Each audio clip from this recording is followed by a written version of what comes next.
ಜೊಯಿಡಾ ತಾಲೂಕಿನ ರಾಮನಗರದ ಶ್ರೀ ರಾಮಲಿಂಗೇಶ್ವರ ದೇವಸ್ಥಾನದ ಆವರಣದಲ್ಲಿ ಕಾಮಣ್ಣ ದಹನ ಕಾರ್ಯಕ್ರಮ. ಜೊಯಿಡಾ ತಾಲೂಕಿನ ರಾಮನಗರದ ಶ್ರೀ ರಾಮಲಿಂಗೇಶ್ವರ ದೇವಸ್ಥಾನದ ಆವರಣದಲ್ಲಿ ಕಾಮಣ್ಣ ದಹನ ಕಾರ್ಯಕ್ರಮವು ಸೋಮವಾರ ಬೆಳಿಗ್ಗೆ 10 ಗಂಟೆಗೆ ಸಂಪನ್ನಗೊಂಡಿತು.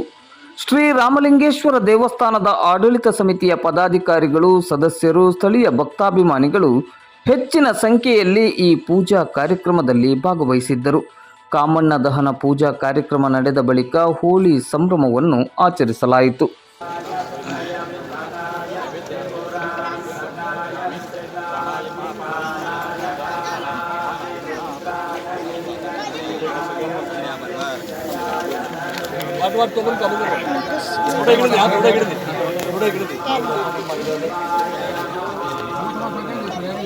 थोड़ा